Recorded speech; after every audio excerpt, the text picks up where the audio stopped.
And we're back. Hello and welcome to episode 2 of EU Creates. I'm Tim Alberg, the Associate Director of Affinity Populations here, and I'm very, very, very excited to talk about the Elmhurst University Department of Theater and Dance. And I got my best friend on campus here, Amy Lyn McDonald, our Associate Professor of Dance. And she works with all of our musical theater people, and she works with everybody, and everybody loves her. I'm just going to come right out the top and say, I say this all the time. There's this rainbow that goes across Elmhurst University, and the pot of gold part of it is right there in the dance room over there in the gymnasium in Fagenal Hall. Amy Lyn, how are you today? I'm so good. That's quite a hype up. Thank you so much for that introduction. You're welcome. You know how I like to do it. So I love it. This is a quick and dirty. We're talking about the theater program here. We're talking about the dance program here. So I'm going to lob you a softball. Why should someone come and major in one of those things at Elmhurst University? You know what? We are a very welcoming institution, I think, as a whole. But why specifically dance, musical theater? It may sound a little cheesy, but I do think that we are a family. We've built up a community.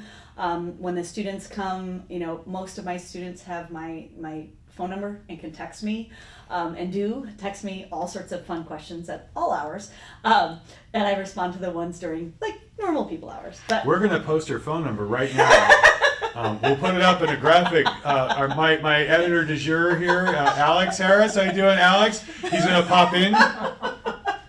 And then we're going to put up Amy Lyn's phone number. So anyone watching this on the internet, please text her. Please, that would be great. We're not going to do that. But we did have Alex, I hope. But the community is important, right? The community is, and what's great about all things theater and dance here, first year students don't have to wait. We don't have the mentality that we have to break you down and build you back up. We love the skill set that you bring when you walk in the door, and we just want to add to it and diversify it. So if you are a friend who's wanting to perform, be it in a musical, in a straight play, in a dance show, you will get an opportunity to do that your freshman year. And there's nothing stopping anyone from auditioning. As far as the musicals, we rotate. 1 year we do 2 musicals, and then the next year we do 1 musical and 1 light opera performance, which is musical theater light. And the other, Is it light though? Well, this year it wasn't light. Yeah, it wasn't light at all, but it was super fun. So sure. great. So the kiddos, if you're musical theater minded, you get 2 opportunities every year to be involved in that, and we do 4 faculty directed main stage theater productions and 2 dance productions every year, and then we have student productions, student directed productions, and 1 acts and various other things. We're very busy. We do more theater than we have any business doing with the number of people that we have. But the everyone plays thing is paramount. And that's the thing I talk about all the time with this department and our friends in music for that matter too. You really, Andrew says it really well. He's our acting faculty. Everyone gets repetitions. You get more reps, you get more experience. And so you get to do all the things on the front of the stage, but you also get to do all of the things in the back of the stage, which my wonderful production assistant here who's putting this all together is involved on the technical side of theater, but you might see Alex pop up on the stage. They were involved in the light opera workshop as well. So even if you come here as a technical person, you get to do the front of stage stuff, and if you come here as a front of stage person, you get to do the behind of stage stuff, because it is a collaborative art, is it not? It is so important that if you are a performer, that you understand the sensibility of finding your light. So if you have no concept of what a lighting designer does, then you will be likely to find darkness sometimes on stage and not be lit well.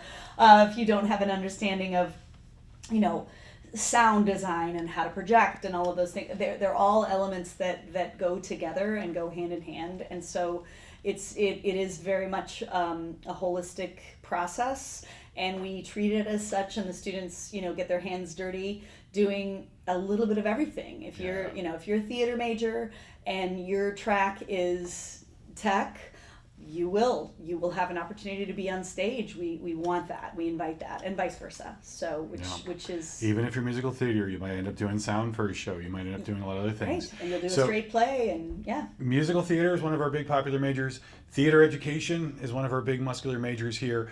Theater tech, or really you could do theater with a focus in different things. Directing, technical theater, acting, performing, however you want to do that. Those folks, I feel like theater can just do theater, and that's a great thing. So something I sent around to we have a text thread for the theater friends.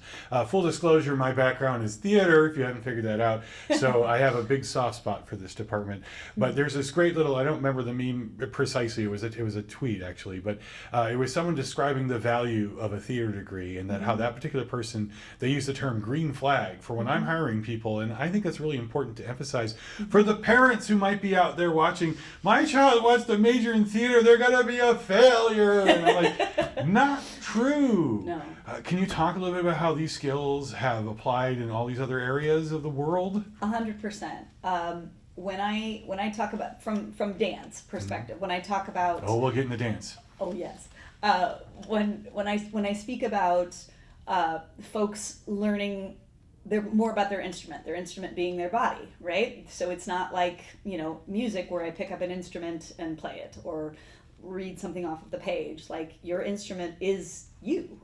So for me, having that understanding of how to feel comfortable in your skin can translate whether you're doing dance, whether you're studying, theater, musical theater, having the understanding of how to present yourself and how to be in your skin and be comfortable in your skin is so important, and reads in every job interview you ever go to, and if you eventually are a CEO, if you're a teacher, if you are really any field that you would have to be up and engage in front of people, these skills are applicable, all across the board. And being a strong communicator, you might grow up and end up doing a video podcast at a university talking about a theater program. You just might. Timmy, you just might. You just might. Might. Theater people get stuff done. I didn't swear. I'm so proud of myself there. It's true. You have a deadline. Yes. You have to put together a production. Yep. You have a bunch of different problems that you have to solve. Yep. You have to have lights. You have to have costumes. You have to have tech. You have to have makeup, and you got to make it all happen. And then you do. And that's the miracle of theater, is that you do all the things, and it usually comes together. Yeah. That in itself is project management, my friends. Right. And so people like to hire theater people because theater people know how to solve problems. They know how to improvise. They know how to get things done and be deadline oriented. So I'm telling you, kids, if you're not sure what you want to do and you like to be a yakety yak like me, or you like fidgeting things or putting things together, theater is a pretty good place to go. Yes, we're biased. So we got to get to the meat and potatoes of this whole thing. This isn't just an actor here. This is one of our premier dancers here. So Amy Lyn has kind of single-handedly put together the dance part of the music program, and that's a community of itself. Do your brag. Let's hear about it. I'm very honored and privileged to get to do the job that I do, and I realize that more and more every single day. But I get to go into the dance studio and create, movement, and get people excited about being in their bodies and being aware of how their bodies, function the best way, in the best optimum way. I always say, our bodies are speaking all the time, whether we want them to say something or not. they're the way that you posture yourself denotes confidence or not.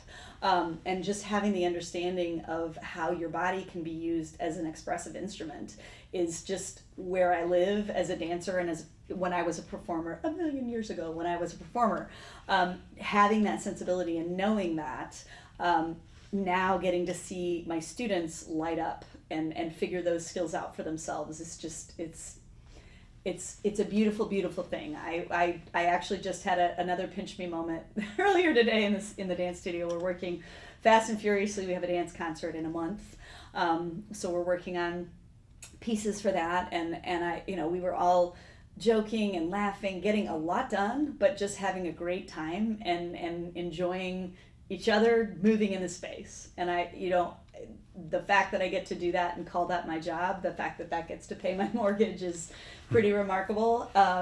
And I said, everybody was giggling and laughing, and we were gonna like run the piece one more time, and I was like, okay guys, we're gonna do it again, and everybody was like, yeah, there was just so much enthusiasm and passion for it, and I was like, it's ridiculous and fantastic that we get, like, you guys get credit for this and I get paid for this. This is remarkable. It's like grown-up playtime all the time. It's wonderful. And the thing that I'm proudest of from a dance perspective is that we do have all walks of life that come in, with a wide variety of backgrounds, from folks who have been dancing since they were 2 and training and doing, pretty serious competitive work and been in companies and things like that, to students who are like, oh, I've never put on a pair of, ballet shoes, tap shoes, jazz shoes. Like, I don't even know what this is. Like, what is this life? And really everything in between, and how we blend the skills of the friends, because everybody comes in with skills, whether they come in with prior dance experience, who's to say? But everyone comes in with skills. Some friends come in who have not been trained in dance. They come in and they're athletes. So they have that sensibility about, and that awareness. Some of them are actors. Some of them are musicians. So if you have someone that studied percussion, maybe they've never done dance before, you put them in a tap class, that's their language, right? So I'm again, I'm biased, but I'm a firm believer that everybody can dance. You just got to find your genre, find your sweet spot.